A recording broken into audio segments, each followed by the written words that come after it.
Praise the Lord. July 23వ తేదీ 2024.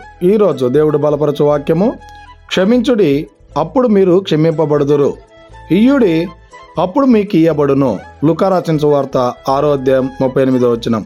ప్రేమేటువంటి దేవుని బిడ్డలారా, ఈ ఉదయకాల సమయంలో మనము ఎవరి మీదైనా కోపపడి ఉంటే, ఎవరినైనా మనము క్షమించినటువంటి పరిస్థితిలో ఉంటే, ఇకనైనా మనము దేవుడు చెప్పినటువంటి రీతిగా, వాక్యం మనకి సెలవిస్తున్నటువంటి రీతిగా, ఆ దేవాది దేవుడు మనల్ని క్షమించినటువంటి రీతిగా మనము ఇతరులని క్షమించేటువంటి వారంగా ఉండాలి.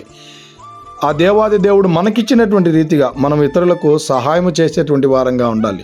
అలాగున నీ జీవితం ఉన్నట్లయితే అంచెలంచెలుగా నిన్ను ఒక ఉన్నత స్థానంలో నిలబెట్టడానికి ఆ దేవాది దేవుడు సిద్ధంగా ఉన్నాడు. కనుక ఇకనైనా మనము ఇతరులను క్షమించేటువంటి వారంగా, ఇతరులకు సహాయం చేసేటువంటి వారంగా ఉండాలని కోరుకుంటూ ఈ దిన వాక్యం ద్వారా దేవుడు బలపరిచి దీవించును గాక. ఆమెన్. God bless you.